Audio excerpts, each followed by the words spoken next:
Romo-romo terkasih, senang rasanya saya udah dipanggil ke paroki mana-mana, tetapi kalau Imam Projo, paroki yang dikelola oleh para saudara-saudara saya itu jarang-jarang Romo. Maka saya senang sekali saya bisa di tempat ini pada pagi hari ini. Saudara-saudaraku, berbicara soal tokoh kitab suci, berbicara soal firman Tuhan, rasanya diperlukan sebuah persiapan. Minimal hati kita siap, pikiran kita siap. Saya mau mengundang kita semua di sini, pikirkan yang baik. Hanya pikirkan yang baik. Rasakan juga yang baik. Gambarkan ada terang di depanmu, sebuah cahaya yang terang benderang. Cahaya itu tidak menyilaukan. Semakin kita dekat, semakin kita merasa aman, kita merasa damai. Putuslah diri untuk seluruh umat. Putuslah yang menjadikan seluruh umat.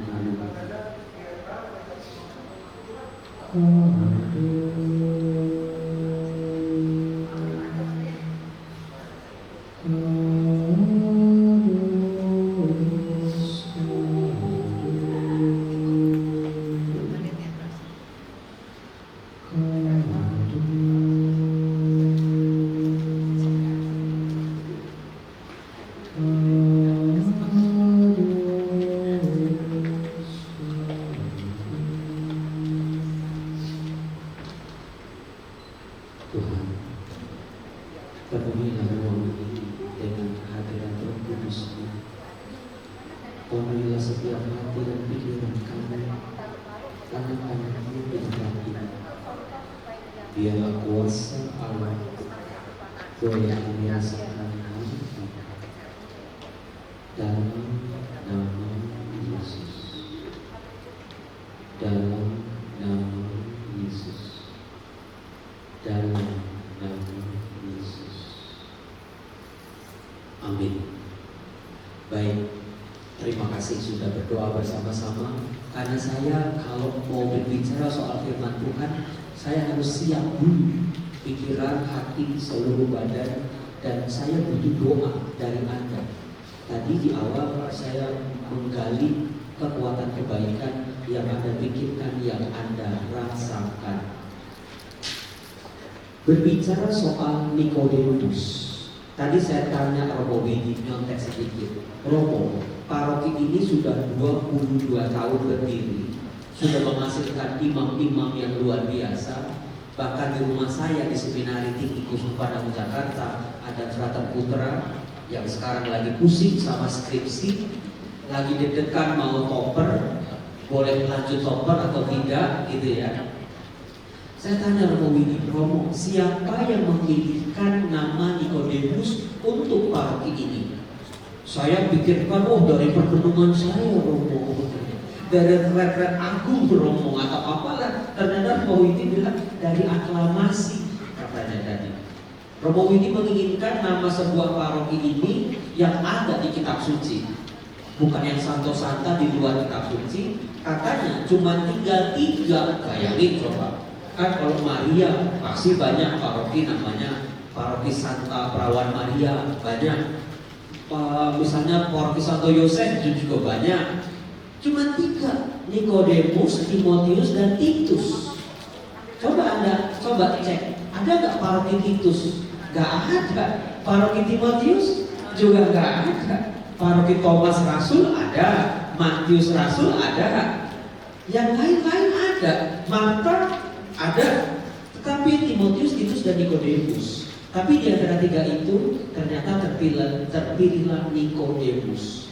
Saya percaya bahwa sebuah nama pasti bukan sebuah kebetulan. Di balik sebuah nama yang disandang oleh seseorang atau oleh sebuah paroki, itu menggambarkan jalan hidupnya. Gak percaya? Nama saya itu Yosef Ferry Susanto. 3 ya, Yosef Ferry Susanto. Dulu nama saya itu Ferry, dari lahir itu Ferry sampai saya masuk seminari, jadi anak buahnya Romo Joy dulu, Romo Susilo. Udah ada frater namanya dipanggilnya Ferry, padahal namanya Ferdinand. Saya dulu harus ganti nama, nggak boleh pakai Ferry lagi. Siapa Susanto, Anto gitu kan nggak keren ya.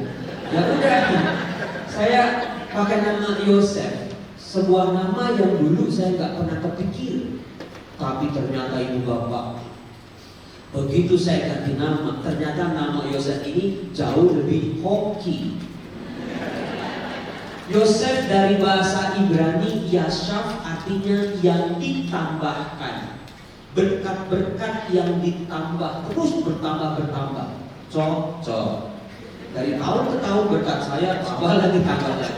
Jabatan saya nambah lagi, kerjaan saya nambah lagi. Ferry, tahu ferry? Kapal kan? Kapal itu kan yang membawa orang. Jadi orang yang berkatnya selalu ditambahkan, bertugas untuk membawa orang-orang ini kemana? Ke Bali, ke Lombok, atau ke Labuan Bajo. Susanto, yang dari Jawa pasti tahu lah. Su artinya Allah, baik. Anto, manusia. Nah itu dia, orang yang berkatnya terus ditambah sama Tuhan. Tugasnya adalah membawa orang-orang untuk menjadi manusia-manusia yang baik, cocok untuk saya jadi pastor.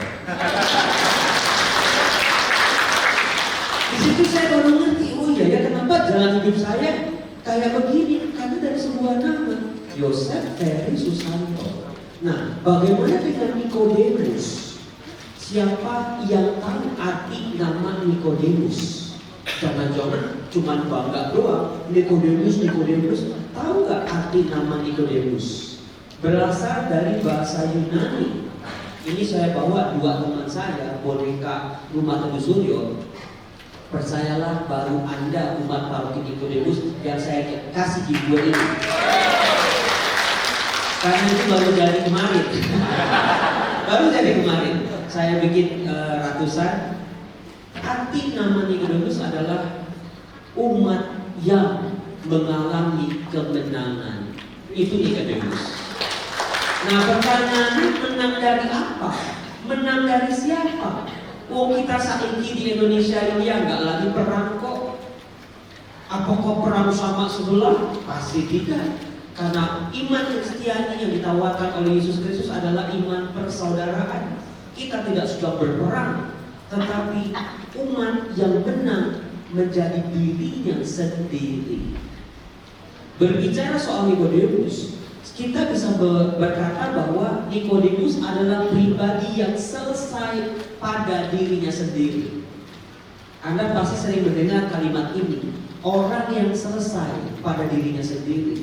Artinya tidak terbelenggu oleh masa lalu, tidak trauma oleh pengalaman-pengalaman masa lalu, tapi orang yang bisa mengampuni, orang yang bisa menerima hidupnya sebagai berkat, orang yang mengerti jalan hidupnya, lika-likunya termasuk jatuh bangunnya. Dia menerima semua itu menjadi bagian dari kehidupannya. Di sini saya lihat banyak yang sudah berusia 50 tahun ke atas kalau saya lihat. Tapi saya senang tadi di depan masih banyak orang-orang mudanya. Terima kasih Romo Susilo melibatkan orang-orang muda di acara hari ini. Siapa yang masih dendam, masih benci, masih gak suka sama pribadi-pribadi tertentu dari masa lalu? Kalau disuruh tunjuk tangan Romo Widi pasti gak pada mau. Kedipkan mata sebelah kanan Anda pada saya. Siapa yang masih punya ganjalan sama hal-hal peristiwa di masa lalu? Udah 5 tahun yang lalu Romo, 10 tahun yang lalu Romo, 30 tahun yang lalu Romo, saya itu sakit hati banget sama besan saya Romo. Saya itu ya kalau ingat wajah mertua saya Romo, si perempuan itu loh Romo, rambut saya langsung keluar Romo. Serba salah Romo, saya ditindas waktu jadi pengantin baru. Masak sayur asem dibilang keaseman. Masak bikin kolak dibilang kemanisan. Namanya juga kolak ya manis lah. Soal asam ya harus asam lah. Cuci piring masih kotor lah. Ngepel masih pada licin lah. Apa juga salah. Dan Romo, siapa yang masih punya hutang-hutang di masa lalu, ayo jujur, mumpung masa prapaskah. Romo kalau cari musuh, cari ganjelan, gak usah jauh-jauh Romo. Sama istri di rumah, sama suami di rumah juga sering terjadi sama kakak adik. Meskipun orangnya udah meninggal, orangnya juga udah lupa, tapi rasa sakitnya makin diingat, makin menusuk-nusuk. Kalau Anda tidak pernah menerima, selalu menyangkal, selalu merasa tersakiti, percayalah, Anda aktif di gereja pasti bakal jadi biang kerok. Anda aktif di mana-mana pasti cuma jadi biang musuh. Anda mau pakai baju prodi akon sekalipun, kalau nggak pernah selesai sama urusan di masa lalu, jangan harap urusan di masa sekarang, di masa yang akan datang akan baik-baik saja. Maka saya berharap umat Paroki Nikodemus adalah orang yang berani melihat masa lalunya, kepedihannya, kegagalannya, kebangkrutannya sebagai bagian dari jalan hidupnya. Susah Romo, yang bilang gampang siapa? Tapi untuk ada rahmat Tuhan yang digunakan oleh Santo Nikodemus ini. Baik, saya mau memulai pembicaraan saya dengan kalimat ini. Nikodemus adalah simbol orang, simbol sebuah pencarian makna spiritual seorang murid Tuhan. Nikodemus adalah orang yang tidak segan-segan mencari, tidak malu-malu untuk bertanya, tidak berhenti untuk belajar. Romo Susilo, apakah di paroki ini ada khusus kitab suci? Ada? Puji Tuhan. Apakah sudah ada Emmaus Journey? Ada. Puji Tuhan. Program-program saya semuanya sudah ada. Apakah kemarin ada sosialisasi APP? Ada. Puji Tuhan, itu program saya juga. Apakah ada khusus evangelisasi pribadi? Ada. Udahlah Romo Widi, Romo paling bahagia lah pokoknya. Meskipun di paroki Pik ya, dua gitu ya kulitnya dari ujung sampai ujung, tapi saya yakin cintanya Romo Widi ya di paroki ini. Andai Romo Widi bisa memilih, ya akan memilih Pantai Kapuk lah. Ya pasti pilih di sini. Cinta pertamanya. Romo Widi itu pernah jadi rektor saya di seminarium. Begini-gini ini Romo rambut putih ini saya pernah jadi anak buahnya.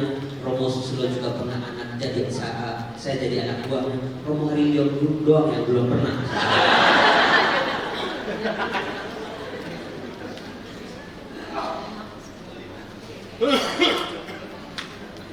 Oke. Untuk berbicara soal Nikodemus, yang perlu diketahui adalah Nikodemus, nama ini hanya muncul di Injil Yohanes. Meskipun ada 4 Injil, Matius, Markus, Lukas, dan Yohanes, kemunculan Nikodemus bukan cuma sekali, bukan cuma figuran, bukan cuma numpang lewat, tapi dia menjadi tokoh yang luar biasa, hanya diceritakan di Injil Yohanes. Maka untuk memahami kenapa Nikodemus dimunculkan di Injil Yohanes, kita harus bisa belajar konteksnya Injil Yohanes. Karena di balik tokoh-tokoh dalam Injil Yohanes adalah wajah orang-orang Kristiani di zaman itu. Apa yang mereka gulati, apa tantangan-tantangan mereka bisa mudah ditemukan. Jadi kalau saya foto di sini jepret gitu ya, ada foto. Nanti di medsos saya kasih judul, inilah Dewan Pleno Umat Paroki Nikodemus. Ada fotonya. Tetapi orang-orang 2000 tahun yang lalu, jemaatnya Injil Yohanes nggak ada fotonya. Ya fotonya juga belum dibuat kan teknologinya, tapi foto mereka, wajah-wajah mereka bisa kita lihat dalam tokoh-tokoh yang muncul dalam Injil Yohanes. Artinya begini, seorang penulis Injil Yohanes sengaja memilih tokoh-tokoh tertentu yang berkaitan dengan hidup Yesus. Untuk apa? Untuk menguatkan jemaat-jemaat pada waktu itu. Pergulatan Nikodemus mencari kebenaran itu adalah wajah dari jemaat pada waktu itu yang sedang terombang-ambing dengan kebenaran. Maria yang berdiri di bawah salib Yesus itu cuma ada di Injil Yohanes.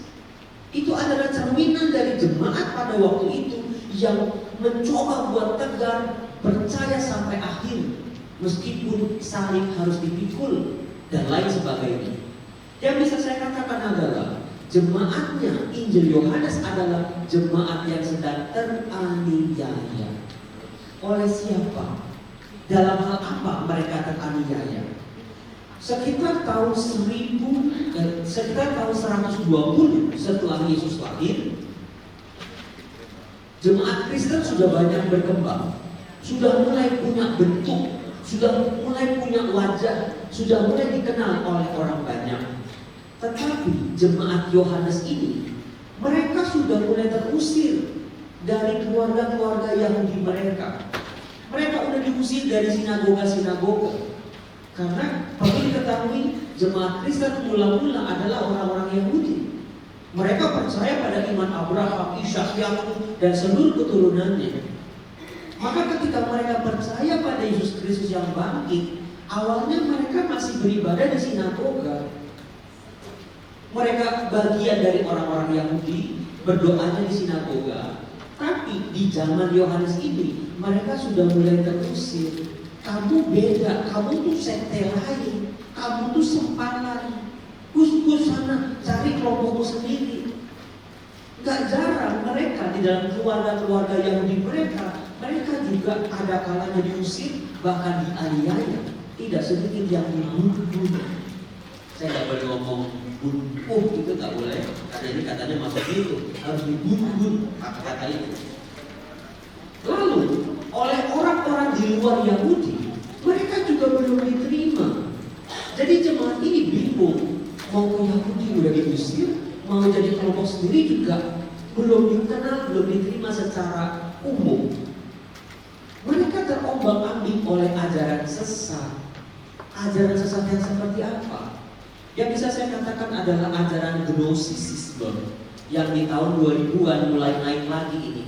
Padahal ajaran ini atau aliran ini sudah mulai muncul sejak zaman Yesus.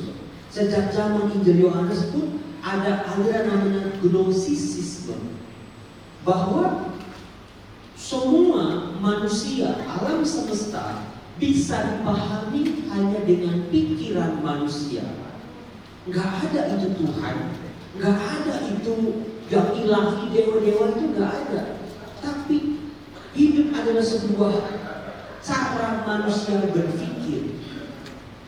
Jadi bisa dibayangkan, iman akan Yesus Kristus yang bangkit, melayani, berbagi, jadi saksi kerajaan Allah, itu lama-lama gak laku. Karena yang lagi ngetren waktu itu adalah, yang penting adalah bagaimana menemukan kebenaran dengan pikiran. Kita bisa lihat nanti, apakah Nikodemus, seseorang yang berbicara dengan Yesus, ketika mengajarkan pikirannya, enggak ngerti, enggak bisa, enggak memahami. Karena iman akan Yesus Kristus enggak bisa cuma dipikirkan dengan kepala manusia saja. Misalnya kayak gitu. Kasihan sekali, ada banyak sekte-sekte, mereka terombang-ambing, kadang-kadang mereka disalahpahami. Maka di zaman itu orang memahami Yesus hanya sebagai guru aja. Kata pertama, sebutan pertama Nikodemus kepada Yesus adalah guru atau rabi. Yesus hanya sebagai guru, pengajar jalan kehidupan, pengajar spiritualitas belaka.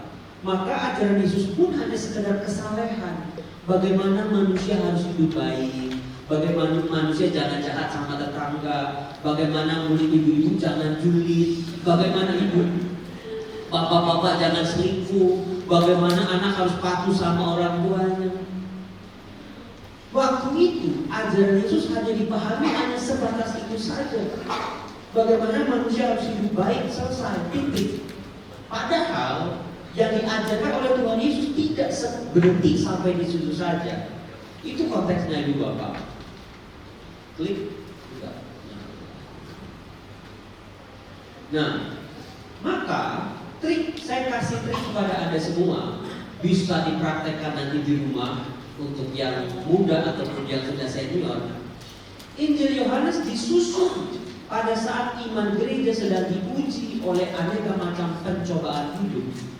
Jadi Injil Yohanes yang kita punya ini itu hasil bagaimana refleksi orang beriman disusun pada saat iman gereja sedang tidak baik-baik saja. Banyak cobaannya romo, banyak hambatannya romo. Maka triknya adalah kalau mau memahami Injil Yohanes, membaca Injil Yohanes, cobalah mulai dengan seluruh pergumulan hidup kita di masa ini yang sering kali juga menggoyang iman kita. Ini trik dari saya. Mengapa? Injil Yohanes saya pelajari itu sejak tahun 2002 ya. Bayangin 2002 itu 20 tahun yang lalu saya belajar itu di bangku kuliah. Jujur agak ngerti saya. Mendingan Markus romo singkat-singkat pendek to the point.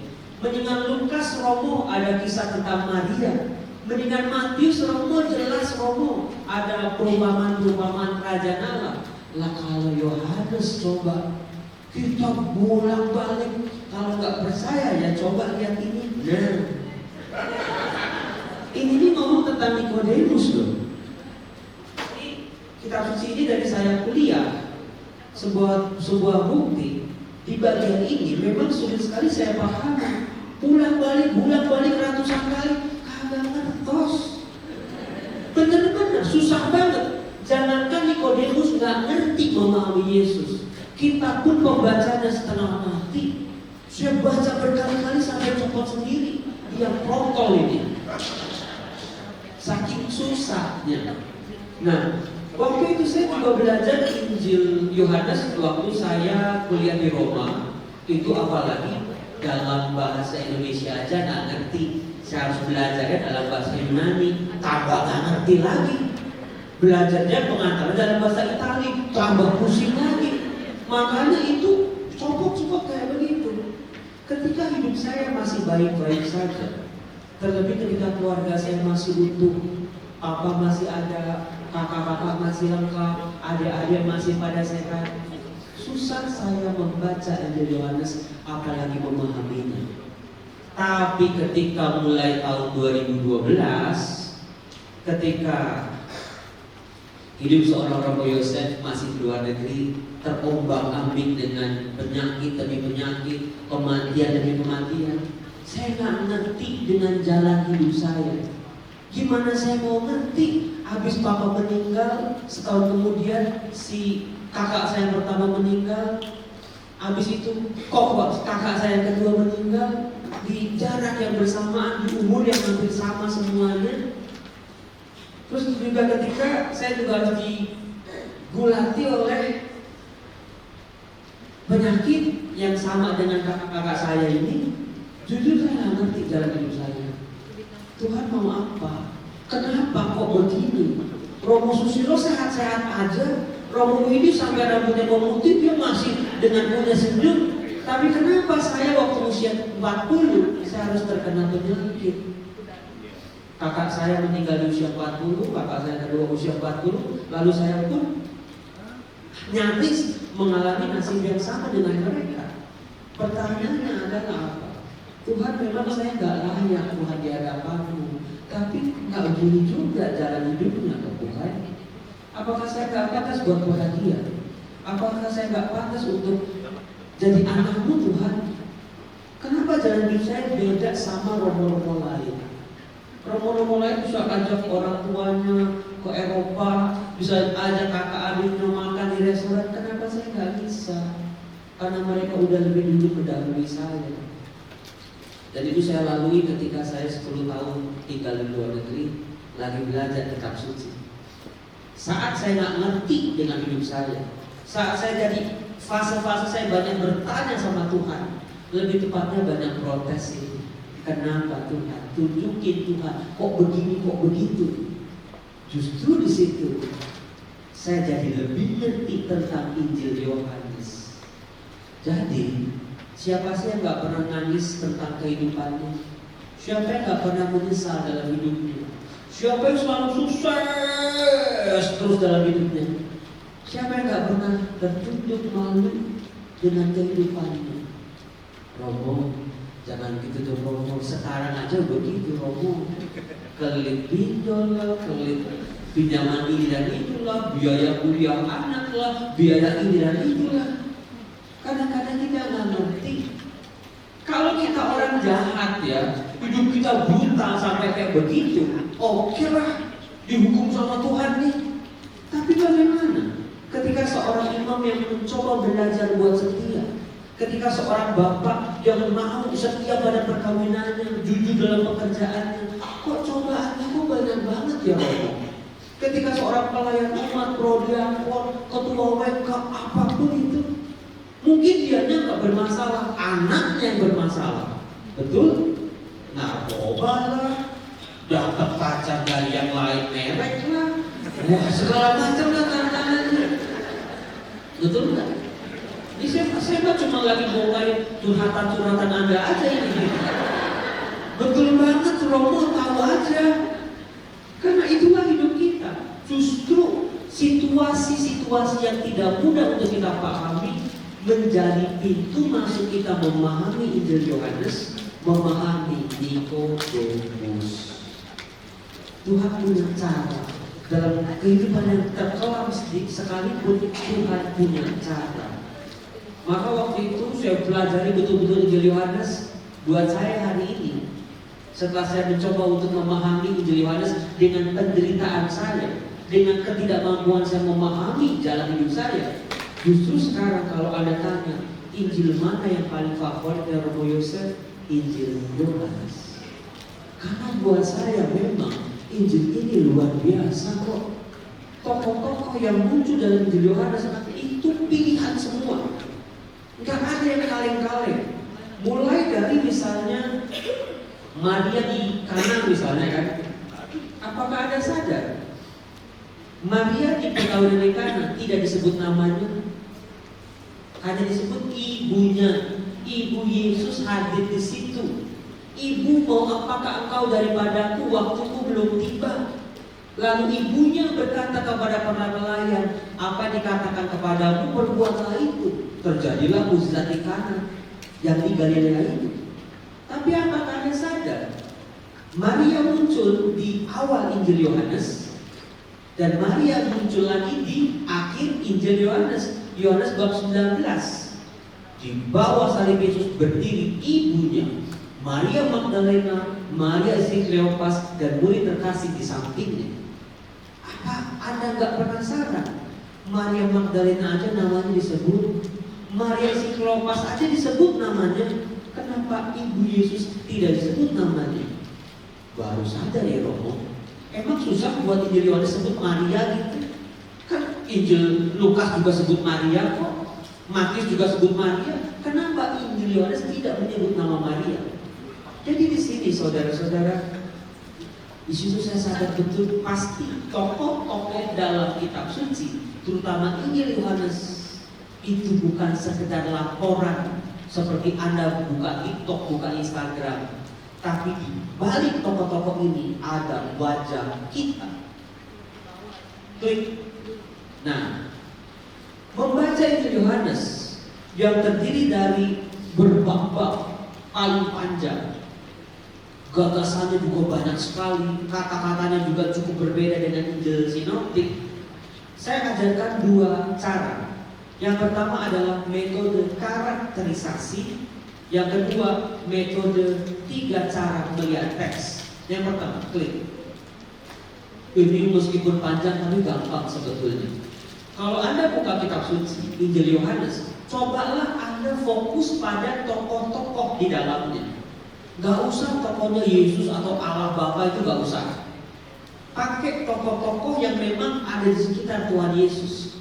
Coba sebutin siapa aja. Tadi saya udah sebut, ada Nikodemus, ada Maria Magdalena, siapa lagi? Injil Yohanes, Petrus, terus siapa lagi? Yohanes Pembaptis, siapa lagi? Perempuan yang mencuci kaki Yesus, Maria, Marta, Lazarus, siapa lagi? Coba, Thomas. Sebelum aku mencucukkan jari dalam bekas paku itu, sekali-kali aku tidak akan percaya. Cuma ada di Injil Yohanes, saudara-saudara. Dari awal sampai akhir, tokoh-tokoh ini adalah tokoh-tokoh istimewa. Nah, coba lihat kapan, di mana tokoh ini muncul. Tadi Maria di awal dan di akhir Injil Yohanes. Kalau Nikodemus berapa kali muncul di Injil Yohanes? Nikodemus berapa kali muncul di Injil Yohanes? 3. Kalau 2 kurang, 3, jangan jadi diskon-diskon. Di awal di Yohanes bab 3, waktu berjumpa dengan Yesus di waktu malam. Yang kedua, waktu membela Yesus di hadapan orang-orang Farisi dan imam-imam kepala. Yang ketiga, pada saat penyaliban Yesus. Saudara-saudara, posisi kapan di mana tokoh ini muncul itu sangat menentukan. Awal dan akhir itu sangat menentukan. Apalagi Nikodemus lengkap sekali, di awal muncul, di tengah muncul, di akhir muncul.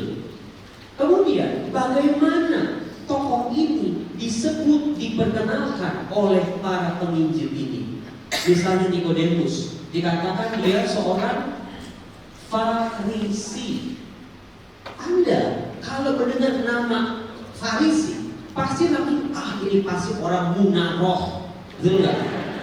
Bukan munafik lagi kalau orang Farisi sih, munaroh. Orang yang terlalu saklek sama ajaran-ajaran tradisi nenek moyang. Tapi izinkan saya pada hari ini tahun 2025 sedikit membela orang Farisi.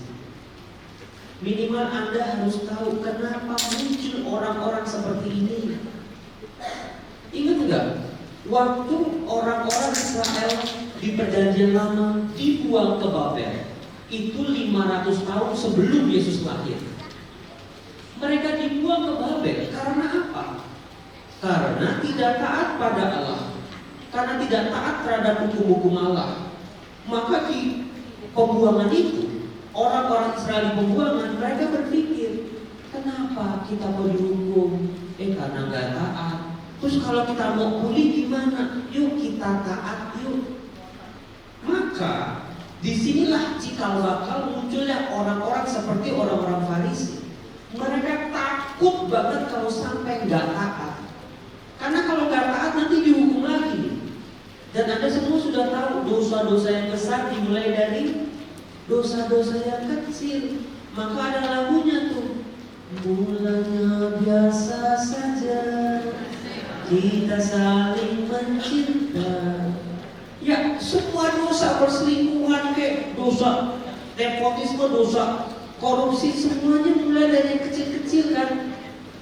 Dari kecil nyuri uang bapaknya 5.000, besok lagi mulai lagi 15.000, tahun depan lagi mulai 20.000, karena gak apa-apa.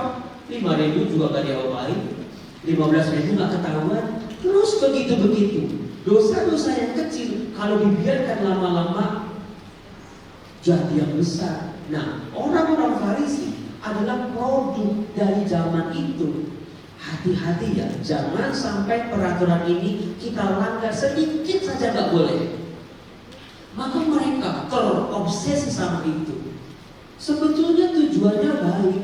Jangan sampai kalau ketidaktaatan ini gak apa-apa, lama-lama jadi apa-apa. Anak remaja pacaran misalnya, baru aja cinta-cintaan, baru kenal 1 minggu udah manggilnya papi mami. Padahal manggil ibunya aja sibuk di rumah, panggil pacarnya mami, I love you gitu. Coba kalau Anda penuh dengan kata nggak apa-apa, pacaran berdua di depan rumah nggak apa-apa, mulai merangkul nggak apa-apa, pegang kepala nggak apa-apa, turun dikit nggak apa-apa, turun dikit nggak apa-apa. Lama-lama tekbir tralala, udah menyesal aku. Kenapa penyesalan saya datang terakhir? Ya gara-gara itu. Nggak apa-apa, nggak apa-apa, nggak apa-apa. Bapak-bapak pasti ngerti betul lagi.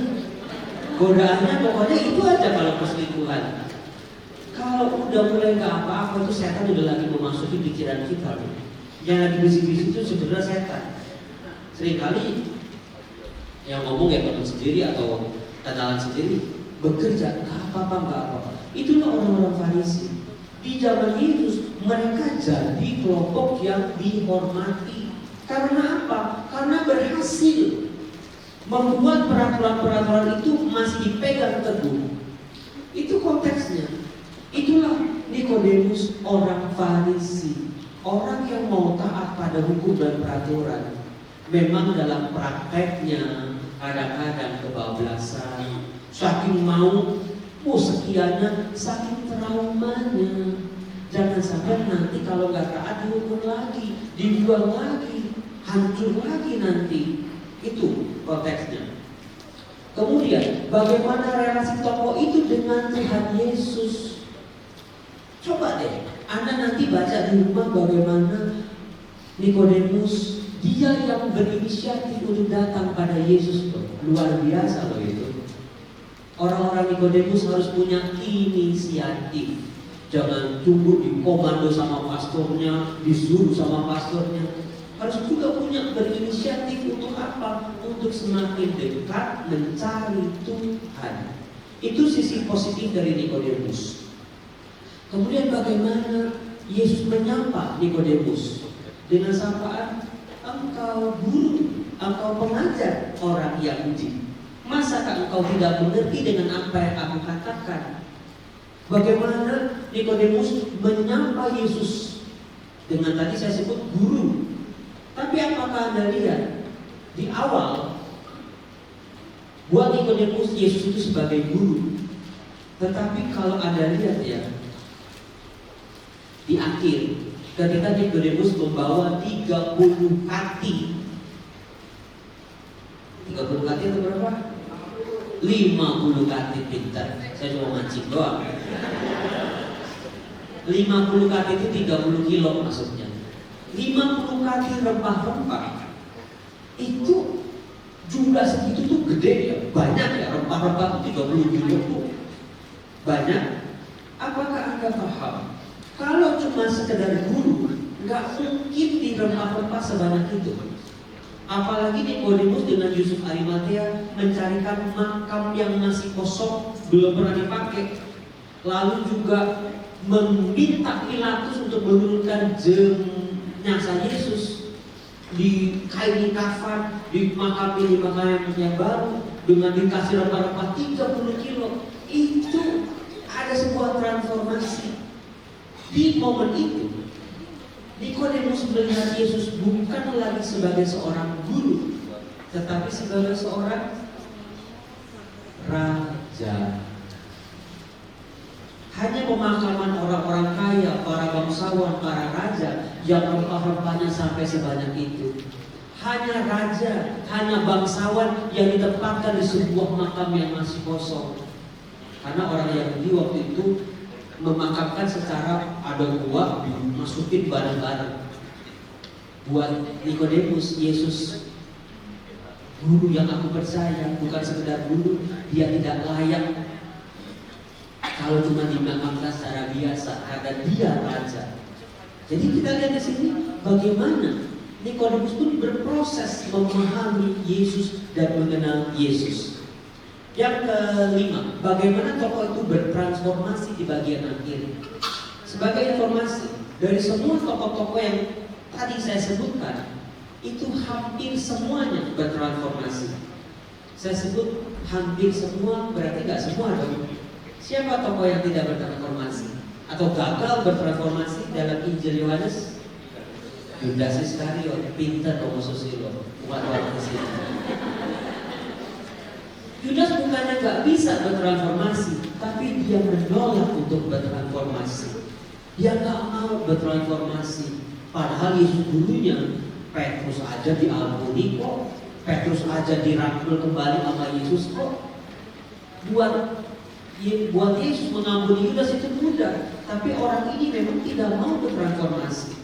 Maka yang mau saya katakan di sini, proses transformasi dari tokoh-tokoh ini tidak bersifat instan, tidak bersifat otomatis. Karena ada yang gagal bertransformasi. Maka transformasinya selain ada rahmat Allah, tapi juga ada kerjasama dari pihak manusia. Jadi Romo Susilo, Romo Widi, umat-umat Nikodemus ini, kalau yang lah, yang penting sih ke gereja wae lah, kita juga masuk surga. Gak ada yang otomatis. Dibutuhkan perjuangan. Kadang-kadang dalam perjuangan kita juga harus berkumpul. Kadang-kadang dalam pergumulan kita juga harus menelan pil-pil pahit kok. Tapi jangan berhenti, jangan menyerah kalah. Klik metode yang berikut. Cobalah saya ajarin caranya ini. Lihatlah teks kitab suci dengan 3 cara ini. Yang pertama, teks kitab suci sebagai jendela. The Bible as a window. Ibu bapak, kalau horden-horden ini saya buka, ini kan jendela ya. Ini jendela nih. Kalau saya buka ini saya bisa ngelirik. Oh, ada mobilnya Romo Widi, ada mobilnya Romo Susilo, ada tukang parkir. Itu jendela. Ketika kita buka kitab suci, membaca teks-teks di situ, itu seperti jendela. Kita bisa lihat apa yang terjadi 2000 tahun yang lalu. Oh, dulu begini. Oh, dulu begitu. Oh, dulu orang Farisi begini. Dulu orang Saduki begini. 2000 tahun yang lalu. Kitab suci adalah sumber informasi kita tentang apa yang dialami oleh orang-orang 2000 tahun yang lalu. Dan luar biasanya buku ini masih dibaca sampai hari ini. Iya kan? Dia kok nggak mantap ya? Saya udah tiap pagi bikin Babel Learning pada Joseph. Kalau umatnya yang nggak mantap tuh kayaknya gagal gitu ya. Jadi kalau mau kenal Tuhan Yesus, kalau mau kenal apa yang dilakukannya, apa sih kasihnya bagaimana, ya udah baca kitab suci. Maka ada yang dikatakan kalau nggak baca kitab suci, ya gimana mau kenal Yesus? Orang cuma katanya, bagaimana kitab suci itu juga harus menyentuh hidup kita. Yang kedua, kitab suci sebagai cermin. Tadi sengaja di awal saya ke WC. Di WC itu ada cermin, bukan? Ini kan bukan cermin ini. Beda cermin sama jendela apa? Jendela transparan. Kalau cermin mantul. Kalau tadi Romo Susilo ke WC, dia datang itu ke WC, habis pipis gitu kan, cuci tangan ada cermin kan ya. Kalau kita bercermin, siapa yang kita lihat? Ya diri kita lah. Kalau tadi di situ kita lagi cuci tangan ada cermin gitu ya, mana sepi, gelap, rambutnya yang redup-redup, muncul di samping kita tuh ada putih, tinggi, rambutnya panjang, pucat-pucat ada darah-darah di sini, bisa bunyi lagi. Kalau kita bercermin, kita harus melihat wajah kita sendiri. Maka ketika kita membaca kitab suci, cobalah di mana wajah kita di situ. Di tokoh-tokoh yang seperti apa wajah kita paling bisa terpantul. Kalau saya tanya kepada Anda, apakah Anda sudah bisa melihat wajah Anda dalam tokoh-tokoh kitab suci? Maria Magdalena Romo, Petrus Romo, Thomas Romo yang susah percaya. Paling gitu doang kan. Tapi kan tokoh kitab suci itu ada ratusan. Masa yang dipilih cuma 3 itu aja? Ada banyak yang kisah-kisah hidupnya itu menjadi cermin buat kita. Kebetulan kalau Anda tanya Romo Yosef ini cerminannya yang mana? Ketika saya cari yang paling cocok sama saya, yaitu yang mengobati saya pada akhirnya Yusuf anak Yakub. Bacaan pertama kemarin itu loh, bagus banget kan? Coba Anda pikir tuh, Yakub sampai Yusuf sampai dijual ke Mesir, salah siapa? Salah dia. Dia dikasih baju mahal indah, terus saudara-saudaranya benci sama dia, salah dia. Salah nyalahin yang kasih baju, bapaknya itu. Punya anak 12 dikasih baju mahal indah seperti dipakai oleh panitia ini, Dewan Pleno ini, baju yang mahal indah itu. Kalau anak 12 belinya 12 dong. Udah punya anak 12 dari bini yang beda-beda lagi. Lea, Rahel, Silpa, Bilha. Gimana nih anak gak pada pati mencontoh coba? Bapaknya pilih kasih. Ya kalau saudaranya jengkel ya wajar itu. Dikasih mimpi. Si Yusuf cerita, tadi malam aku bermimpi bulan, bintang, matahari menyembah aku. Dia kan cuma anak polos kan, dia cerita kepada kakak-kakaknya. Terus mereka pada marah semua. Yang salah siapa coba? Yang ngasih mimpi kalau berani nyalahin coba. Kemudian ketika saudara-saudaranya pada kerja menggembalakan kambing domba kan, Yesusnya di mana coba? Di rumah. Ada kalau suruh pilih yang mana? Ya di rumah lah Romo. Ngapain panas-panasan? Jadi kalau mau disalahin saya bapaknya. Terus yang bikin si bapaknya nggak peka adalah coba Yusuf kamu tengokin saudara-saudaramu di Padang, itu kejam loh itu. Bapak ini nggak ngerti, ini anaknya lagi pada gak akur. Mulai saat itu dikatakan saudara-saudara tidak berbicara baik-baik dengan Yusuf. Mungkin ditabok, mungkin ditolak, mungkin disikut, mungkin di smackdown juga nanti. Saya juga gak bisa bayangin juga. Terus ini bocah cuma nurut aja kan. Dia pergi, ada saudara-saudaranya. Dari jauh mereka ngomong apa coba? Lihat, si pemimpi itu datang. Mari kita bunuh dia. Kalau anak-anak Anda nakal-nakalnya ya, nggak suka sama saudaranya, itu lihat si pemimpin datang, kita ikat yuk, kita kerjain yuk, kita kritikin yuk, gitu kan, kita cubit-cubit yuk, paling mentok begitu. Tapi mari kita bunuh dia.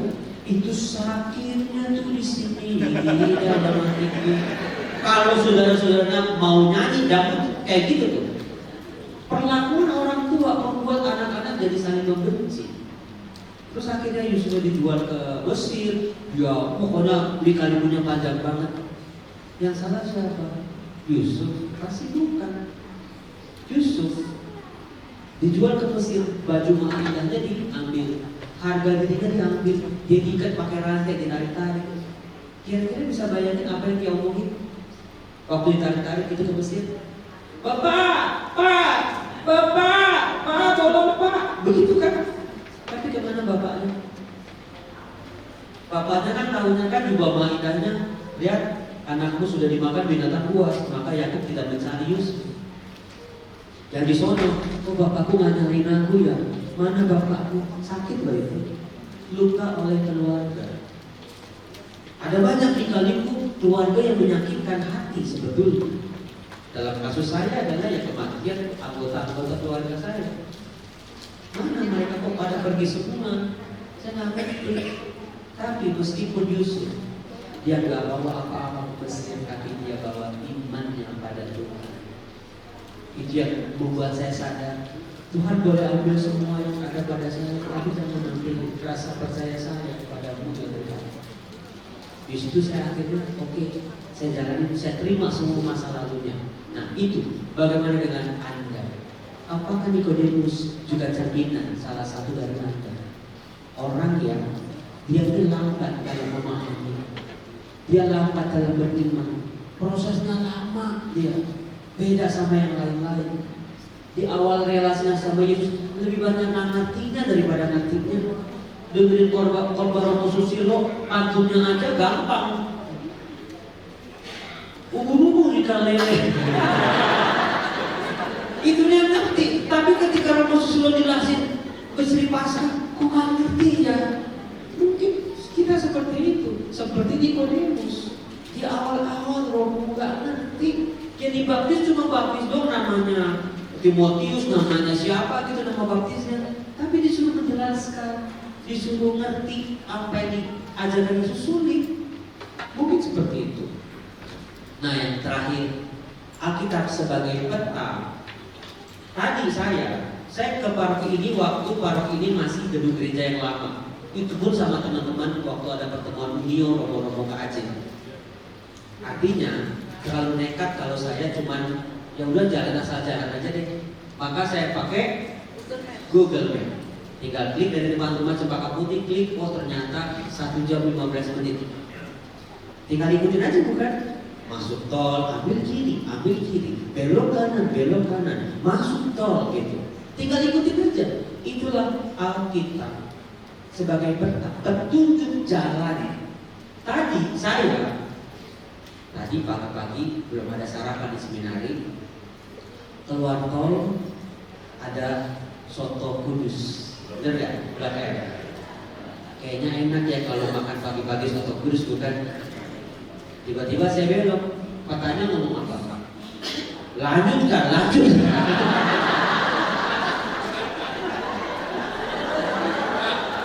Ini pegang gak bawa apa orang saya lagi makan dulu.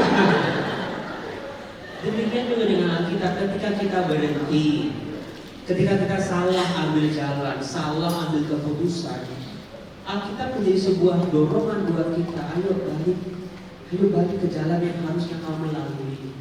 Meskipun kita nyasar, peta akan menunjukkan kita, ayo balik lagi, belok kiri, kita tetap belok kanan, belok kiri goblok, misalnya gitu. Tapi nggak sampai kayak gitu ya. Peta nggak mungkin mau ngomel kita kayak gitu meskipun kita salah berkali-kali, bukan? Seperti itulah kita kasih Allah, pengalaman dikasihi.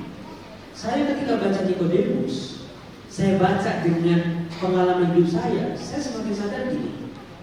Bukannya, hidup ternyata harus gelap, harus penuh tantangan, enggak. Tapi saya diajak untuk menyadari dalam diri Nikodemus betapa rapuhnya manusia yang berdiri di depan Anda ini. Rapuh, jangan sok kuat, jangan sok hebat, jangan sok aku nggak apa-apa kok, boten nopo-nopo, I'm fine, okay. Sadarlah Tuhan, aku rapuh. Sayangnya semakin manusia diberkati dengan harta, kekayaan, jabatan, wajah yang cantik atau yang tampan, badan yang sempurna, semakin manusia tidak menyadari betapa rapuhnya sebetulnya. Sadarilah ini dulu. Ini yang dipahami oleh Nikodemus. Dia nggak ngerti, dia nggak bisa. Oh iya, bukan aku yang hebat. Meskipun aku pengajar, meskipun aku tokoh terkenal, tapi berhadapan dengan kebenaran sejati, semuanya nggak ada artinya. Jadi Nikodemus mulai semuanya dari nol. Meskipun dia udah hebat, tapi dia nggak malu-malu balik lagi dari nol. Hancur, rapuh, gak ngerti apa yang mau dikatakan oleh Tuhan Yesus. Klik. Nah ini Nikodemus, bahasa Yunaninya umat yang mengalami kemenangan. Itu artinya dia muncul 3 kali sepanjang Injil Yohanes, bab 3, bab 7, bab 19, di awal, di tengah, dan di akhir. Klik. Dikatakan tadi dia seorang pemimpin agama. Dia bukan sekedar orang Yahudi saja. Dia bukan sekedar orang pemeluk agama Yahudi saja, tapi dia pemimpin. Sebagai seorang pemimpin, dia pasti punya tanggung jawab. Dia ada sesuatu yang gak sembarangan kalau pemimpin itu. Misalnya Romo Susilo, pastor kepala di Nikodemus. Saya yakin setiap pagi mau ngapain gitu harus kepikir, aku ini pastor kepala loh. Misalnya Romo Susilo mau pakai kaos lengan buntung lah katakanlah, mau olahraga, terus celananya pendek, terus kaos kakinya warnanya pink, sepatunya warnanya biru gitu ya, mau lari jogging gitu. Saya yakin sebelum berani keluar dari kamar, Romo Susilo udah bikin, saya itu pastor kepala tuh, pimpinan ini, panutan juga ini. Apa jadinya kalau aku keluar dengan gaya yang seperti itu? Heboh ibu-ibu sekomplek. Langsung pada foto-foto, langsung fotonya muncul di medsos-medsos, heboh. Langsung besoknya Romo Susilo ditelepon sama Romo Samuel. Ditelepon sama Romo Ulun, Rama lagi kenapa? Nah, itu dia. Jadi seorang pemimpin itu gak bisa suka-suka, gak bisa seenak udelnya aja. Ada orang-orang yang dipimpinnya, mungkin bahasa Jawanya gak enakan. Harus ada sesuatu yang dijaga betul-betul. Ada marwah yang dijaga. Dia seringkali disandingkan dengan perempuan Samaria di pinggir sumur yang kalau kita temukan dalam Yohanes bab 4. Gak usah jauh-jauh dari Yohanes bab 3, langsung Yohanes bab 4 ini. Yohanes bab 3, Nikodemus aja waktu itu saya belajarnya belum udeng banget, udah langsung bikin pusing sama percakapan Yesus dengan perempuan Samaria di pinggir sumur. Lebih panjang lagi itu. Waduh, ini gimana? Seringkali diklik. Ini dia. Ternyata ini rahasianya Yohanes ini. Kalau ada satu figur dalam kitab suci, itu selalu ada sandingannya, ada bandingannya. Contoh, Petrus seringkali disandingkan dengan siapa coba? Injil Yohanes, Maria Magdalena. Ada pasangan-pasangannya nih. Yakobus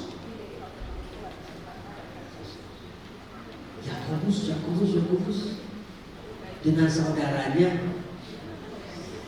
Kemudian Andreas dengan Filipus. Jadi ada hubungan-hubungannya. Nah, ini Nikodemus seringkali dipasang-pasangkan, dibanding-bandingkan.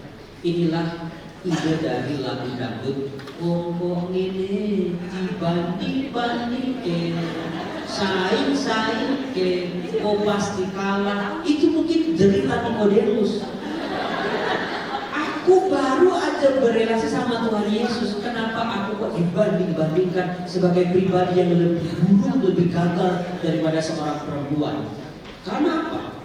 Di Yohanes bab 3, dia laki-laki. Ingat, di zaman itu laki-laki selalu lebih unggul. Dikasih nama Nikodemus. Sementara perempuan Samaria namanya nggak disebut laki-laki. Waduh. Kemudian juga kalau Nikodemus berjalan ketemu sama Yesus itu pada malam hari dalam suasana gelap, gak boleh ada orang yang tahu kiri kanan, dia sembunyi-sembunyi. Tetapi perempuan Samaria ini jam 12 siang terang-terangan ketika matahari masih pati mencotot begitu, dia berani ketemu sama Tuhan Yesus. Kalau Nikodemus pemuka, pemimpin agama, orang Farisi terkenal di mana-mana, tetapi perempuan Samaria ini dia orang asing. Dia terlempar dari komunitasnya. Dia bukan siapa-siapa, nobody. Kemudian, ini dia sampai sini gak enak nih mulainya. Dikatakan Nikodemus gak ngerti Yesus ngomong apa, Nikodemus nanya apa, Yesus jawab apa, Nikodemus tetap gak ngerti. Itu di Yohanes bab 3. Nikodemus tampil sebagai orang laki-laki terkemuka, punya latar belakang orang agama Yahudi, tapi gagal untuk mengerti. Sementara si perempuan ini memang awalnya dia nggak ngerti, tapi akhirnya dia mengakui siapa Yesus. Dia bisa kenal lebih dalam siapa identitas aslinya Yesus, dan tidak takut-takut dia langsung jadi saksi. Jadi kalau kita membandingkan Nikodemus dengan perempuan Samaria, Yohanes bab 3 dan bab 4 itu gak adil sebetulnya. Si perempuan ini lebih cepat mengertinya, laki-laki ini susah ngerti. Romo kok kayak bener banget ya Romo ya. Zaman sekarang banget itu. Kalau istri-istri, memangnya saya gak dengar tuh kalau Anda ngomel sama suaminya gitu, kamu tuh gak pernah ngertiin aku. Betul, ada dasar kritisnya loh. Laki-laki memang susah ngerti. Tahunya cari duit doang. Untuk ngerti susah. Karena lagi-lagi iman akan Yesus tidak bisa dipahami dengan otak saja. Perempuan seringkali pakai perasaan, maka lebih mudah mengerti dibanding laki-laki yang jarang pakai mengasah kemampuan perasaannya. Tapi kalau pakai perasaan nanti dikira Lucita Luna Romo. Dikira laki-laki jadi-jadian lagi Romo. Dari sini saya mau mengatakan begini, Proses jalan setiap orang itu beda-beda. Proses kita mengenal, memahami, menyelami itu prosesnya beda-beda. Karena hidup Kristiani bukan menang-menangan kok. Siapa yang lebih ngerti, siapa yang udah ngerti kata Injil Yohanes, siapa yang udah bangun gereja, siapa yang udah diarah ke koridor, siapa yang sudah ke Porta Santa. Bulan Maret aja udah 9 Porta Santa udah full. Padahal jubilnya itu masih saat Desember. Saya nanti bingung nih umat ini. Bulan April, Mei, Juni, Juli, Agustus, mau ngapain ya Romo ya? Ngapain ya Romo? Wis habis. Porta Santanya udah habis. Makanya siapa yang mau ikut saya bulan Juli Porta Santanya Eropa dong. Makanya banyak doa. Jadi iman Kristiani, relasi kita sama Yesus itu beda-beda. Bukan soal cepet-cepetan menang-menangan, tapi bagaimana tidak menyerah dan tidak berhenti. Meskipun kadang terpuruk, jatuh dan gagal. Nikodemus adalah gambaran orang yang tidak berhenti ketika dia gagal memahami Yesus. Siapa yang di sini yang kalau doa langsung, setiap doa tuh, setiap kata salib kayaknya langsung yes. Setiap komuni itu langsung bus. Setiap ekarsi itu langsung ada kalanya bukan? Kita mau bisa sebetulnya sih nggak ada problem sih sebetulnya. Tapi ya kenapa ya? Lihat Romo Susilo begini kayaknya nggak tahu kenapa. Kita juga kadang-kadang nggak ngerti bukan? Nggak setiap doa, nggak setiap ekaristi, nggak setiap lagu Haleluya itu bisa ludes kok. Kadang-kadang kita juga kok nggak berasa lagi ya Romo? Iya bangga. Dan di depan Romo Susilo pada nggak berani. Ada kalanya baca kitab suci mau sampai robek-robek kayak kitab suci Romo Yusuf juga nggak sampai ke hati Romo. Ada kalanya kayak gitu. Tapi belajar dari Nikodemus, dia tidak berhenti. Dia tetap mencoba dan mencoba lagi. Itu luar biasanya. Klik. Oke. Tentang Nikodemus, saya bisa mengatakan dia itu raw karakter. Apa sih itu raw karakter? Dia muncul bukan cuma sekali. Karena banyak tokoh-tokoh kitab suci itu cuma muncul sekali. Ada. Tapi ada juga yang muncul berkali-kali. Tapi tentang Nikodemus, bayangin ya, Maria saja sudah cuma muncul 2 kali dalam Injil Yohanes, tapi Nikodemus sampai 3 kali. Maria Magdalena menjadi saksi kebangkitan saja, itu baru muncul di bagian-bagian akhir Injil Yohanes. Nikodemus dari awal, tengah sampai akhir. Apakah Anda pelajari di sini? Makin kesini Nikodemus makin sedikit ngomongnya. Betul apa enggak? Yohanes Baptis dia ngomong kan, bagaimana mungkin ini terjadi? Apakah orang harus masuk lagi ke rahim ibunya? Dia masih banyak ngomong, masih banyak bertanya itu.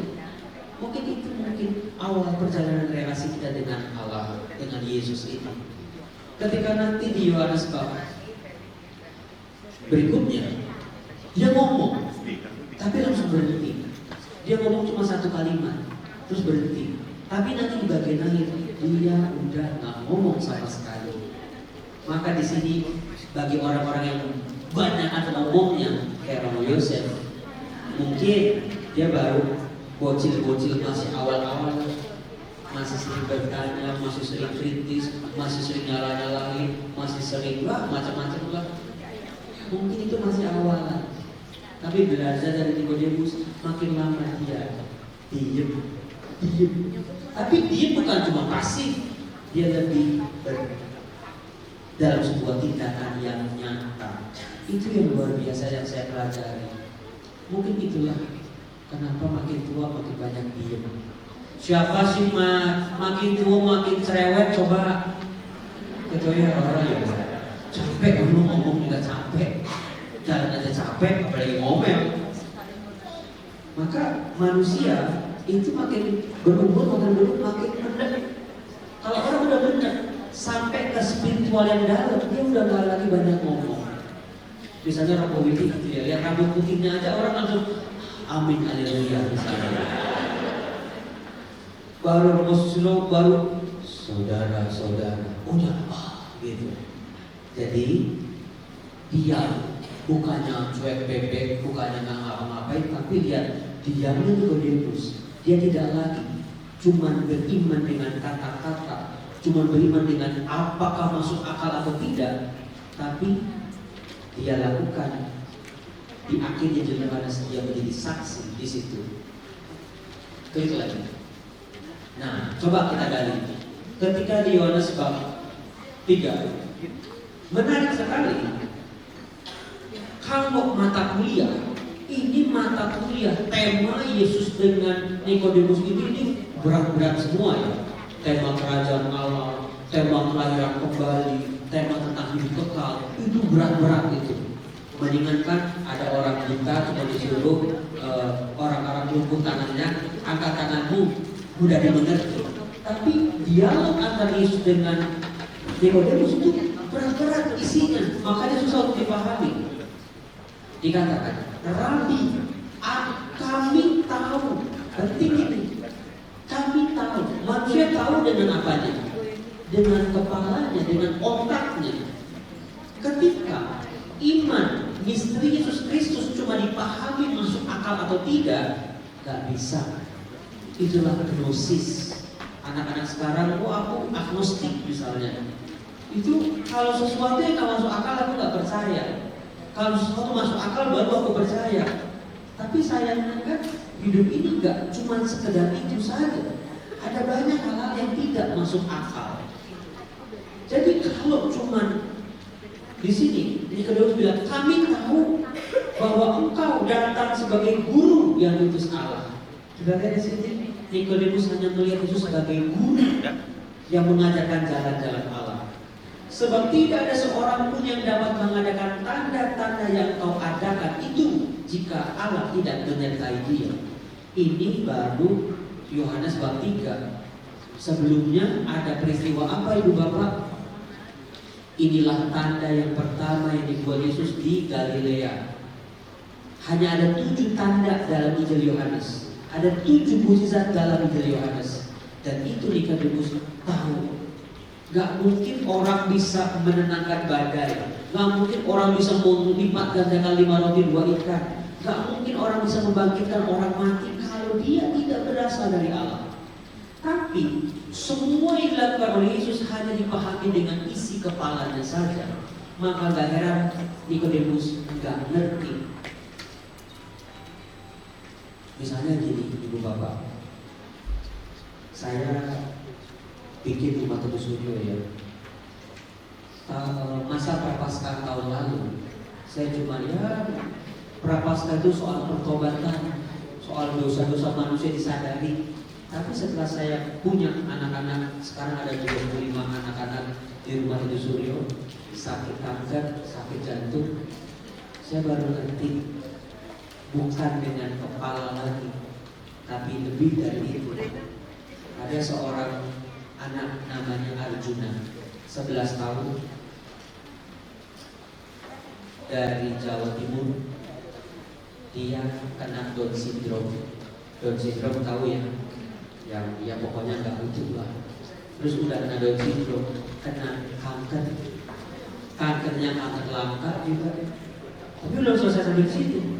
Jantungnya bocor. Kalau jadi dokter juga bingung mau obatin yang mana dulu. Saya lihat begitu si Arjuna ini, anak 11 tahun, masuk ke rumah Teduh, datang. Dia digendong sama bapaknya karena dia nggak bisa jalan. Dia cuma kayak nggak ngerti lah, pokoknya 11 tahun. Itu makin berat kan. Dia udah anak keempat. Dia punya kakak-kakak yang normal semua, udah pada gede semua. Mungkin ini anak yang nggak diprediksi. Kalau buat orang-orang zaman sekarang, ini si Juna misalnya sejak nggak usah diurus, dibuang aja. Kan udah punya 3, ngapain 1 begini udah, biar mati-mati deh. Itu manusia zaman sekarang, cara berpikirnya bukan. Udah punya 4 barang, 1 barangnya jelek, udah buang aja. Ya apa enggak? Anda punya baju 5, terus 1 bolong-bolong segala macam, itu buang aja. Sesimpel itu. Tetapi di situ saya melihat begini, orang tua Arjuna gendong-gendong dari rumah teduh ke RSCM, bolak-balik tiap hari, ngasih makan, mandiin, cebokin, semua. Di situ saya jadi ngerti tentang kasih. Kasih gak bisa dipahami hanya dengan kepala. Cuman aku tahu gak bisa. Ketika kasih dialami, kalau orang tua aja bisa menyayangi anaknya sampai seperti itu, apalagi Bapa di surga. Anak ini Down syndrome ngomong aja gak bisa, berak aja lihat orang tuanya yang cebokin, dia gak bisa balas apa-apa loh sama orang tuanya, ya enggak? Tapi orang tuanya kasih sayangnya sama anak luar biasa. Di situ saya rasa sadar, ampuni aku ya Tuhan. Selama ini aku mencoba memahami kasih-Mu hanya dengan isi kepalaku saja. Tapi begitu lihat kejadian-kejadian kayak gini, saya baru sadar kasih-Mu tak tertinggal. Itu maksudnya. Nikodemus hanya mencoba mengenal Yesus hanya dengan isi kepalanya saja, maka nggak akan sanggup. Yesus menjawab, aku berkata kepadamu, sesungguhnya jika seorang tidak dilahirkan kembali, ia tidak dapat melihat kerajaan Allah. Jadi pertanyaannya si Nikodemus, kesaksiannya Nikodemus dijawab sama Yesus dengan tentang kelahiran kembali. Klik. Kata-kata Yesus tentang kelahiran kembali dipahami oleh Nikodemus dengan akal doang, dengan isi kepalanya doang, secara harafiah. Bagaimanakah mungkin seorang dilahirkan kalau ia sudah tua? Dapatkah ia masuk ke dalam rahim ibunya dan dilahirkan kembali? Saudara-saudara, ini sindiran Nikodemus sebetulnya. Bahkan sekarang tuh nyinyir. Siapa umat paroki Nikodemus yang sering banget nyinyir? Gak ada ya Romo Susilo ya. Gak ada. Umat Nikodemus gak ada yang nyinyir. Orang-orang baik semua. Kalau tetap ada yang nyinyir berarti dia masih Nikodemus versi awal, belum yang selesai. Di sini sebetulnya Nikodemus lagi menyindir Yesus. Gimana sih ngomong soal kelahiran kembali? Emangnya bisa kita udah tua masuk lagi ke rahim ibu? Itu sih tidak tuh. Tapi Yesus tampak sekali ini dia. Ketika berhadapan dengan ketidakmampuan manusia untuk memahami dan mengerti, sadar bahwa ada Allah yang tidak menyerah, ada Tuhan yang tidak pernah putus asa buat saya dan juga buat Anda semua. Nanti pulang dari sini, syukur-syukur Anda mampir ke gereja, Anda lewati kota Santa di paroki ini, berhadapan dengan terima kasih Tuhan, ternyata Engkau tidak pernah menyerah untuk aku.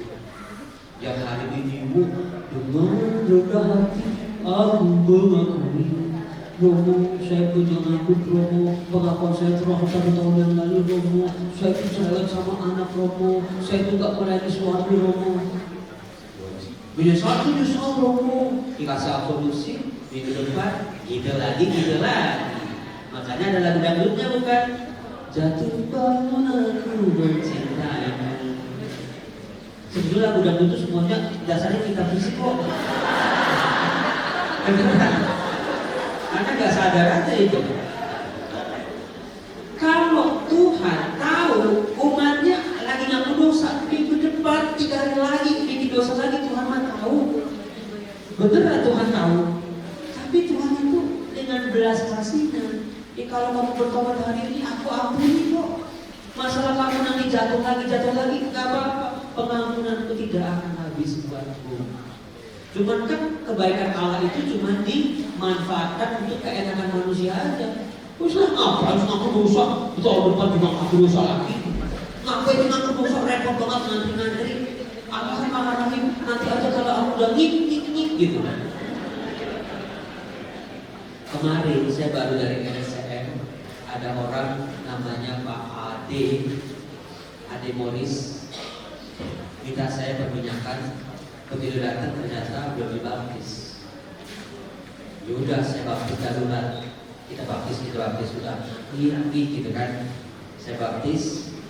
Ternyata si Oma ini bisa, bapak kami bisa salah Maria. Tapi sekian lama nggak pernah mau dibaptis, nggak pernah dibaptis, akhirnya minta dibaptis. Tadi pagi baru sengaja tadi saya baca WhatsApp, Romo anaknya WhatsApp saya, Romo Papa udah meninggal. Untung saya sempat. Untung ya ada Romo yang sibuk apapun kalau permintaan saya langsung datang. Tapi gimana kalau teleponin Romonya nggak ada yang datang, nggak ada yang bisa dihubungin. Kadang-kadang hidup nggak bisa diprediksi, bukan? Maka sebelum Anda piknik, kalau piknik asma sebenarnya piknik sampai ajal gitu belum bertobat, belum sempat bertobat, belum ngaku dosa coba. Mendingan masih bisa sekarang Romonya ada 2 di paroki ini, ngantri-ngantri dikit nggak apa-apa lah. Kalau Anda ngantri air geprek aja berani ngantri kok. Kalau belanja online aja barang yang Anda suka seminggu ditungguin juga nggak apa-apa kan. Ngantri di pengakuan dosa paling 15 menit, 30 menit. Hati-hati ya. Kasih pengampunan Allah itu memang dari kemurahan hati Allah. Tapi manusia termasuk saya seringkali menjadikan sebagai barang murahan. Jangan jadikan kemurahan Allah sebagai barang murahan. Maka Yesus yang tidak putus asa, Yesus membimbing betul-betul, ditutorial itu sama Yesus pelan-pelan. Bagaimana Yesus ngomong soal dilahirkan bukan dari masuk lagi ke rahim ibu, tapi lahir dari air dan roh, dari pembaptisan dalam nama Bapa, Putra, dan Roh Kudus. Amin. Tapi menariknya saudara-saudara, klik lagi Pak. Nikodemus kembali ragu. Dia lagi-lagi ngomong apa? Bagaimana mungkin hal itu terjadi? Yesus udah ngomong panjang gitu. Dibikin ngerti nih Nikodemus. Ternyata nggak ngerti juga. Yesus jawab lagi, engkau Nikodemus, engkau tuh pengajar Israel. Ini penting. Dalam dialog itu Yesus membongkar identitas si Nikodemus. Siapa dia? Maka penting. Misalnya saya lagi bertanya, ya Tuhan kenapa hidup saya begini? Kenapa hidup saya begitu? Tuhan Yesus langsung menyadarkan kepada saya, Yesus ingat kamu seorang imam. Ini dia. Kalau Anda nanti bertanya, Tuhan Yesus kenapa hidup saya begini? Kenapa begitu? Cobalah. Bagaimana Tuhan mau mengajar kita siapa identitas diri kita? Siapa kamu? Apa yang kamu sedang menaiki? Itu caranya Tuhan Yesus. Sadar akan identitas. Misalnya saya lagi goyang ya, lagi ada artis, bukan artis lah, cewek cantiknya kayak artis. Wah, fans berat Romo Yosef misalnya. Wah, sopan tiap pagi. Mulai itu getar-getar cinta yang selalu dapat ku rasa. Oh, mulai saya goyang. Wah, ini panggilanku gimana ini? Tuhan, apa yang harus aku lakukan Tuhan? Tuhan, haruskah ku tanggalkan juga ini Tuhan? Udah cinta ini Tuhan. Tuhan akan kembali. Yosef, kamu itu siapa? Identitasmu siapa? Seperti Nikodemus ini. Dalam kegoyang, kebimbangan dia, identitas jangan pernah ditanggalkan. Banyak sekali dari rumah sih pakai rosario, pakai kalung salib. Tapi ketika masuk ke tempat-tempat berdosa, ditepas kalung salibnya, disangkal identitasnya. Maka trik dari saya, banggalah dengan identitas kita sebagai murid-murid Tuhan. Ketika kita nggak bangga lagi sama identitas kita, mulai ada satu dosa akan menghancurkan kita bertubi-tubi. Jangan malu berdoa, jangan malu bikin tanda salib, jangan malu dibilang takut istri gitu ya. Ini bukan soal takut istri, aku lebih takut sama Tuhan. Maka aku mencoba hidup keluargaku dengan sebagai suami yang setia. Misalnya, aku akan menjalani hidupku sebagai istri meskipun suamiku mau sakit mulu, tetap aku akan mencintainya. Itulah kesaksian, bangga dengan identitas kita. Lanjut. Nah, di Yohanes bab 7 ini babak baru nih, ini tengah-tengah Injil Yohanes. Waktu itu sudah ada perdebatan tentang kuasa Yesus. Sudah banyak orang terbelah. Yang satu pro garis keras, fans abis Tuhan Yesus, kemanapun Yesus pergi diikuti. Yang satu kelompok yang lain mulai risih, mulai terombang-ambing, mulai ambil sikap yang berlawanan. Nah, waktu itu sebetulnya sejak Yohanes bab 7 Yesus sudah mau ditangkap. Imam-imam kepala, ahli-ahli Taurat, orang-orang Farisi menyuruh pengawal-pengawal tangkap Yesus. Tapi yang terjadi waktu itu, begitu mau ditangkap, pengawal-pengawal melihat tanda-tanda yang dilakukan oleh Tuhan Yesus. Lalu mereka berdengar juga Yesus ngomong apa dalam ajarannya, terus gak berani nangkap. Maka dikatakan ketika si pengawal diomelin sama ahli-ahli Taurat dan orang Farisi, kenapa kamu belum juga menangkap dia? Prajurit pengawal ini ngomong begini, belum pernah ada seorang manusia berkata seperti orang itu. Coba Anda bayangin, ini level baru nih. Kalau tadi Yesus dikenali sebagai guru, di sini kesaksian seorang prajurit mengatakan belum pernah ada seorang manusia berkata seperti orang itu. Artinya apa? Di mata prajurit, Yesus itu bukan manusia biasa. Lihat, dari guru naik level gitu. Lanjut klik lagi, itu kesadaran para prajurit. Ditangkap di sini oleh para lawan Yesus. Adakah kamu juga disesatkan? Adakah seorang di antara pemimpin yang percaya kepadanya? Tadi Nikodemus diperkenalkan sebagai pemimpin. Apakah seorang di antara orang-orang Farisi ada yang percaya? Mungkin di situ Nikodemus yang tadinya dia ngumpet-ngumpet udah mulai kecium, udah mulai disindir-sindir, udah mulai ketahuan dia kenapa datang sama Yesus. Di situ mungkin Nikodemus merasa tersindir, merasa disebut-sebut, akhirnya dia tampil. Lanjut,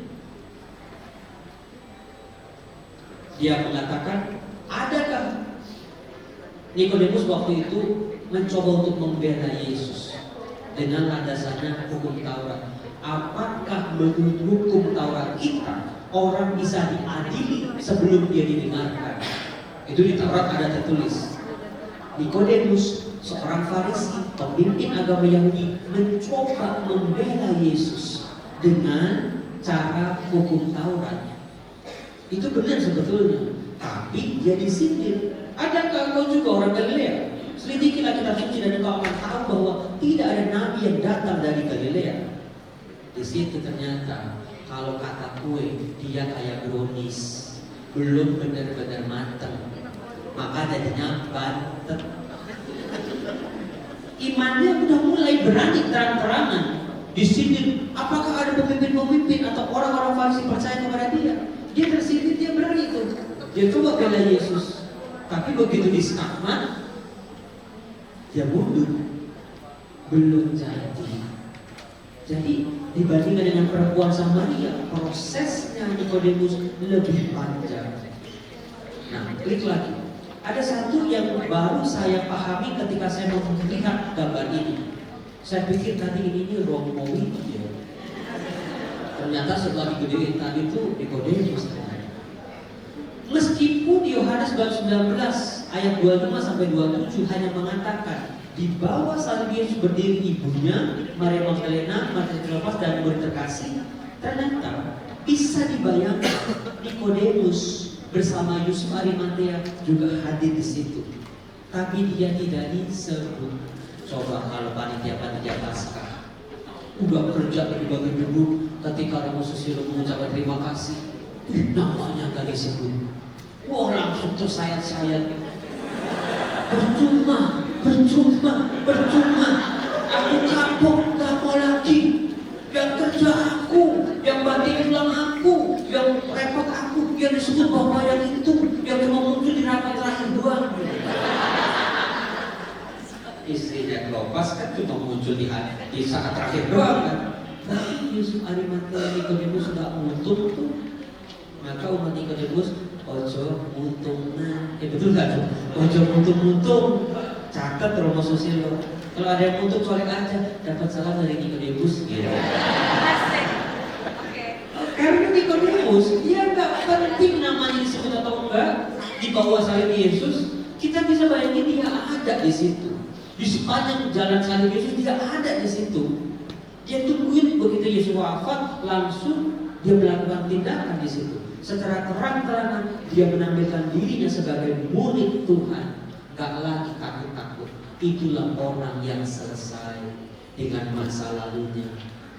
Legedes lah orang mau ngomongin apa, terserah sekarang-karangnya dewe orang mau menilai apa.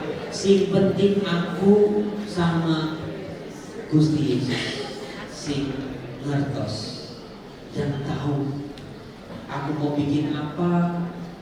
Terserah orang mau menilai apa, yang penting aku melakukan sebuah kesaksian. Romo Yosef dengan rumah teduhnya ada di APP yang 4 ya, sengaja karena saya buat juga itu. Sekalian promosi aja di APP. Tadinya saya berjuang, nggak gampang untuk bikin ini tuh nggak gampang. Sebuah rumah teduh banyak orang taunya, Romo Joyo, Romo kaya, kayak monyet kali, atau kayak artis Korea gitu ya. Romo Joyo gini, Romo Joyo gitu. Gak gampang. Banyak orang yang mencibir, banyak orang yang ingin. Tapi saya belajar dari Nikodemus ini, bukan yang terpenting apakah ditonjol-tonjolkan, disebut-sebut, dipuji-puji, itu bukan jadi tujuan. Yang penting Tuhan tahu apa yang saya lakukan ini. Ketika melayani pasien-pasien anak-anak kanker dengan mama-mama, papa-papa mereka, saya itu dipanggil koko-koko Cina. Koko-koko Cina baru datang ngasih apel, koko-koko Cina ngasih duit amplop, koko-koko Cina bantu ini bantu itu. Ya saya suka sakit hati, memang packagingnya begini, masa koko-koko dari Swedia kan nggak mungkin. Tapi tetap, ya itu cara mereka mengenal saya. Disuruh Romo Yosef, itu kan mereka kan nggak ngerti lah Romo itu apa. Tapi ketika saya hadir sama mereka, saya hadir dalam duka, suka duka mereka, saya temani mereka. Sekarang mereka nggak ragu-ragu lagi Romo Yosef. Meskipun mereka 98% dari saudara-saudara kita yang lain, Romo tolong doain saya Romo. Romo tolong dukung anak saya mau operasi Romo, kayak gitu. Dan mereka sekarang kenal saya sebagai Romo. Di situ saya mengalami sebuah terima kasih Tuhan, sebuah rasa syukur pewartaan sabda Tuhan yang saya lakukan. Saya sebagai seorang imam, tapi saya minimal saya bisa membuat orang punya harapan lagi. Karena yang tinggal di rumah teduh Suryo ini adalah pasien-pasien RSCM. Mereka dari daerah, dari pulau-pulau yang lain, dari kota-kota yang lain. Biasanya mereka itu cuma tinggalnya di emperan rumah sakit. Mereka ngekos, mereka tinggal di hotel, nggak mungkin bisa berbulan-bulan soalnya kalau kanker dan jantung itu. Duit dari mana? Makannya bagaimana? Kita yang sehat aja kalau tinggal tidur di emperan rumah sakit, di selasa rumah sakit 2 hari, sakit langsung. Maka saya melihat peluang di situ. Kalau untuk gelandangan, pemuluh, guru, gereja Katolik sudah banyak berbicara, tapi ternyata orang-orang ini belum terjamah sama gereja. Maka ya udah, saya buat rumah itu.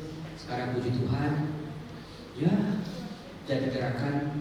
Puji Tuhan banyak umat yang mendoakan, banyak umat yang mendukung. Banyak umat tiba-tiba, Romo butuh apa? Gitu. Tadinya saya handphone saya itu perlu sama cicilan-cicilan, sama tagihan-tagihan. Karena gede ya, sebulan itu saya harus 60 juta itu untuk susu, pampers, listrik semua 60 juta sebulan. Ngap-ngap juga sih. Tapi tiba-tiba ada penonton Bible Learning, Romo kami dari Dulux, udah chat dari kami, coret 200 juta. Saya dipanggil ditelepon sama Daikit, Romo udah AC dari kami, coret sekian ratus juta. Romo kami dari Alga Speedbed, udah semuanya dibutuhkan 30 tempat tidur, udah coret dari kami semua, ratusan juta lagi. Itu ternyata begitu kasih Tuhan itu begitu mengagumkan buat saya. Mudah-mudahan Rumah Teduh Surga adalah bagian dari hasil pencarian makna spiritualitas perjalanan seorang imam diosesa. Akhirnya saya menemukan, untuk inilah saya dipanggil. Oh, kenapa dulu kok kanker menghinggapi hidup saya? Ternyata untuk bantu orang-orang kanker ini. Itu saja, terima kasih, Tuhan berkati.